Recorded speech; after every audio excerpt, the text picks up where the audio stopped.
এটা কোন বাংলা দেখছি আমরা? আরএসএস কোথায় ছিল? যে ভারতের তিরঙ্গা 53 বছর ধরে ওদের কার্যালয়ের সামনে ওঠেনি, কিসের ভারত মাতার প্রেম, কিসের হিন্দুত্ব? নিউজ দেখতে এখন ফ্রাস্ট্রেশনে, আমি ডিপ্রেশনে ভুগি। আগামী দিন খুব দেরি নেই যে আপকি বার অন্তিম সংস্কার, বাংলার কালচারের সাথে এটা যাচ্ছে। বিবেকানন্দ বলেছে, জীবে প্রেম করে যেইজন সেইজন সেবেছে ঈশ্বর। মহিলাদেরকে যেভাবে অপমানিত করা হচ্ছে, এটা মণিপুর নয়। রাজ্যের অবস্থা যেতে চলেছে পরবর্তী বছরগুলিতে। ভালো তো, উনি রাস্তা দেখিয়ে দিচ্ছেন, কারণ উনি যেদিন যাবেন সেদিনও পচা ডিমের দাম আরো ডাবল হয়ে যাবে। উনি রাস্তা দেখাচ্ছেন, কারণ বাংলার কালচারের সাথে এটা যাচ্ছে। আমরা ঘোর বিরোধী। আমরা জানো, বিশেষ করে আমি ব্যক্তিগতভাবে আমি টিএমসির বিরোধিতা বরাবর করেছি, কিন্তু সেই জায়গা থেকে কাউকে ডিম ছোড়া, কোনো মহিলাদেরকে যেভাবে অপমানিত করা হচ্ছে, এটা মণিপুর নয়, এটা ইউপি নয়। এখানে মহিলাদের, বাংলা মানে বাঙালির কৃষ্টি সংস্কৃতিতে মহিলাদের সম্মান দেওয়া বোঝায়। তো আমরা সেখানে একটা মহিলার জামা ধরে টানা, ডিম ছোড়া, মানে আমার নিউজ দেখতে এখন ফ্রাস্ট্রেশনে, আমি ডিপ্রেশনে ভুগি যে এটা কোন বাংলা দেখছি আমরা। আরে শাস্তি দাও, আইন আদালত আছে। যিনি মুখ্যমন্ত্রী উনিও টাকা নিয়েছেন, হ্যাঁ উনি এখন কাকলিদিকে ধরে নিয়েছেন, যারা যারা টাকা নিয়েছেন গুটিয়ে ওদেরকে এক দলে নিচ্ছেন। This is not done. আজকে বিভিন্নভাবে যা যা ওদের কাছে জমানো ছিল, ত্রিপল বলুন, যা নিয়ে নিন। যদি দেখা যায় যে চুরি করে রাখা হয়েছে, তার বিরুদ্ধে অ্যাকশন নিন। কিন্তু গণতন্ত্র তো গণতন্ত্র। আমি ডিম ছুটছি, আমি তাহলে আর ভালোটা কি হলো? আমার যারা আজকে হকার, এরা কি করলো? ওরা এই সরকারটাকে বসালো, আর সরকার কি করলো? হকারদের তুলে দিল। তাই তো, যারা সরকারে আনলো তাদেরকেই তো সরিয়ে দিল। আজকে তাদের পেটে এসে লাথি মারলো। কটা মুসলমান ভাইয়ের ক্ষতি হয়েছে? হিন্দু খাতরে মে হ্যাঁ, হিন্দু খাতরে মে হ্যাঁ, যেটা বলে সেটা কিন্তু সত্যি। হ্যাঁ, তো সত্যি হিন্দুরা খাতরে মে। আজকের দিনে দাঁড়িয়ে প্রায় 4 লাখের উপর মানুষ অনাহারে আছে। গিয়ে দেখুন যেইভাবে যেই অবস্থা হয়েছে, দুরবস্থা। এই দুটো বাচ্চা মেয়ে যে দমদম স্টেশনে বসে কাঁদছিল, তারা কি কোন ধর্মে? হ্যাঁ, আজকে আমাকে তো মানুষের কথাটাও ভাবতে হবে। আমিও তো মানুষ। এত রাম ভক্তি, তাহলে এইটুকুনি বিবেক দংশন নেই যে রামও আমাকে ক্ষমা করবে না? হ্যাঁ, আমরা তো জানি বয়স হয়ে গেলে উপরে যখন মোক্ষ প্রাপ্তি হয় তখন ভালো করে ভগবানের নাম নিতে হয়। সেই বিবেকানন্দকে এত মানে, বিবেকানন্দ বলেছে, জীবে প্রেম করে যেইজন সেইজন সেবেছে ঈশ্বর। তাহলে জীব তো এরা।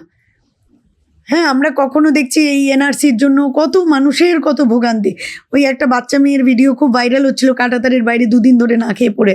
আরে কারা কারা মানুষ? এই যে বাচ্চাগুলোর ভবিষ্যতে দেখা তো দরকার।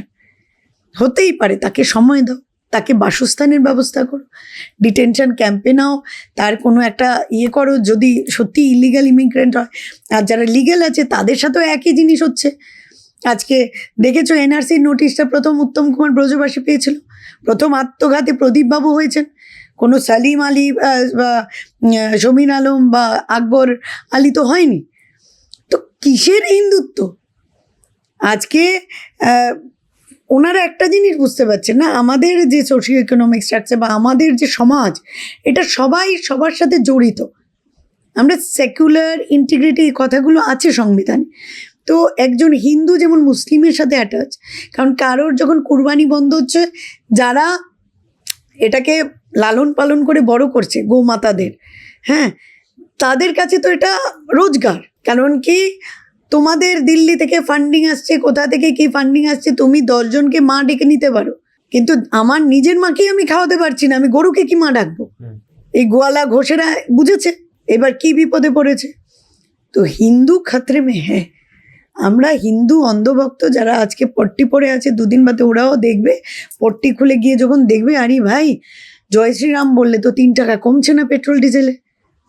উনি তো বলছেনই গাড়ি চালা ছেড়ে দাও, সাজাগুজা ছেড়ে দাও, বিদেশ যাওয়া ছেড়ে দাও, সোনা কেনা ছেড়ে দাও। একজন বলছে পেঁয়াজ খাওয়া ছেড়ে দাও, 2 দিন বাদে বলবে মাছ মাংস দাম হচ্ছে সেটাও খেও না, ঘাস ফুস খেয়ে থাকো। আমার মা ঘাস খায়, তাহলে আমরা কেন খাবো না? আমার গরু মাতা যদি ঘাস খেতে পারে, তো আমি তো সন্তান, আমি তো ঘাস খেতেই পারবো। লজিক তো ওই রকমই আসবে। তো আমার বক্তব্য হলো, সব কিছু ছেড়ে দিচ্ছে কেন?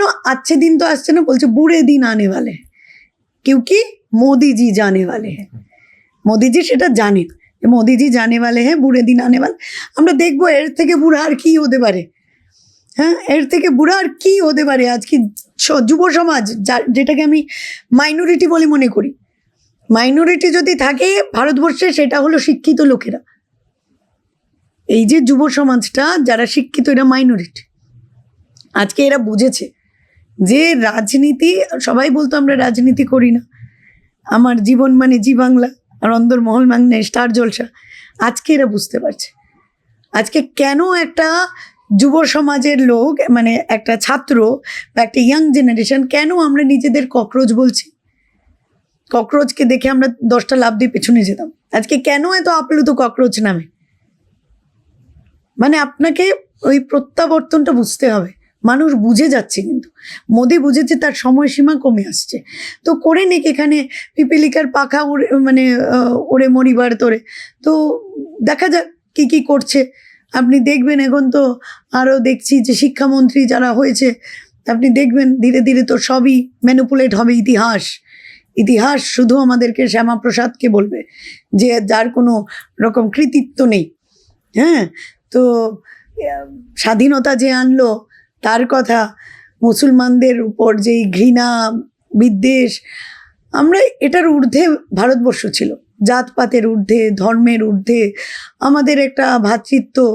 আমাদের কবিগুরু রবীন্দ্রনাথ ঠাকুরের এত কথা বলেন, উনি বঙ্গভঙ্গের পরে 2টো সূত্র পাঠিয়ে রাখি বন্ধন করিয়েছিলেন, তাই না? মহত্তা ছিলেন আরেকজন, অশ্বিনী কুমার, নিশ্চয়ই জানো।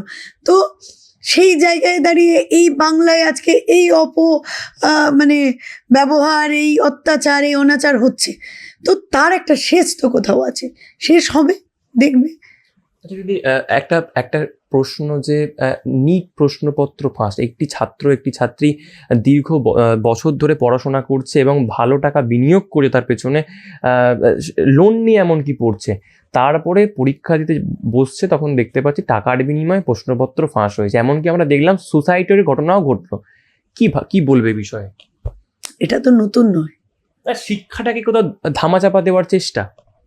হ্যাঁ, শিক্ষিত হয়ে গেলে চাওয়ালার কি করে দাম থাকবে? শিক্ষাটাকেই তো শেষ করতে চাইছে। শিক্ষিত হলেই তো মুখ খুলবে, শিক্ষিত হলেই তো তুমি ব্যাপারটা বুঝবে। তুমি যদি ইতিহাস পড়ো তাহলে তুমি জানতে পারবে যে ইতিহাসে কারা কারা ছিল। আজকে শিক্ষাটা চায়ের দোকানে নিয়ে যাচ্ছে, কারণ ওই যে চাওয়ালা, চায়ের দোকান থেকে শুরু সব, তো শিক্ষাটাকেও চায়ের দোকানে, যে চায়ের দোকানে শুনে শিক্ষা আমাদের। আমরা সাভারকারের গল্প শুনছি, আমরা শ্যামাপ্রসাদের গল্প শুনছি, আমরা নেতাজি সুভাষচন্দ্রের আসল জিনিসটা আমরা জানতে পারছি না, মহাত্মা গান্ধী কী করেছে দেশের জন্য জানতে পারছি না, আমাদের মানে বিভিন্ন আরও যে বলিদানের ইতিহাস আমরা জানতে পারছি না। আরএসএস কোথায়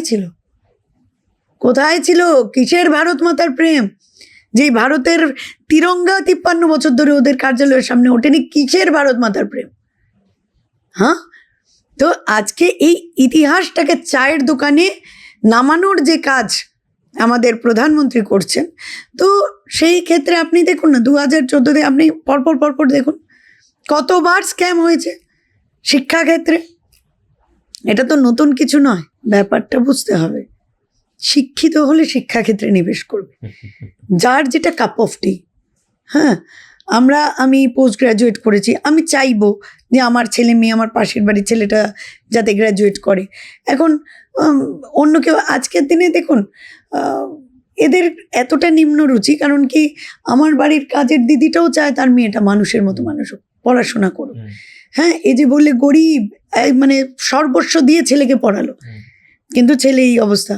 তো আজকে সেই জায়গাটা প্রধানমন্ত্রীরা তো এমনি, ওরা হলো টাকা কামাইয়ে মনোনিবেশ হয়ে গেছে।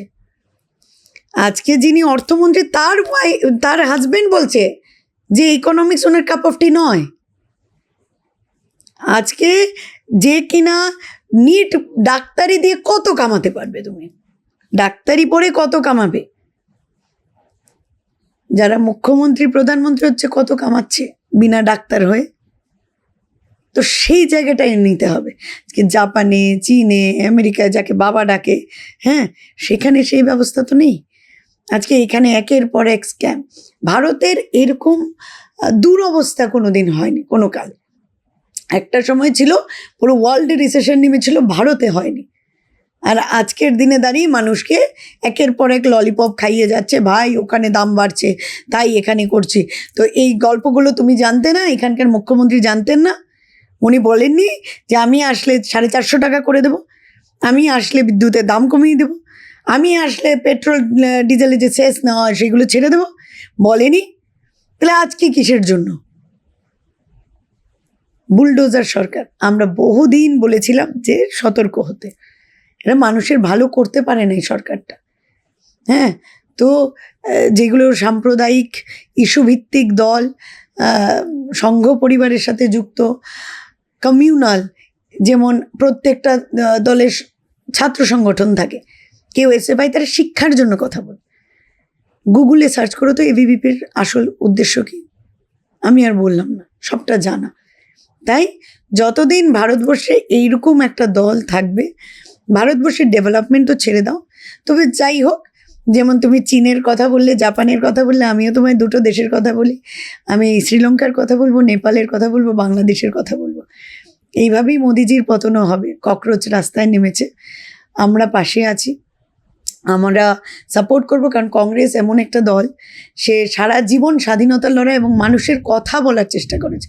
তো যারা এসে কংগ্রেসের হাত মজবুত করবে, আমরা তাদের সাপোর্ট করব। এবং আগামী দিন খুব দেরি নেই যে আপ কি বার অন্তিম সংস্কার।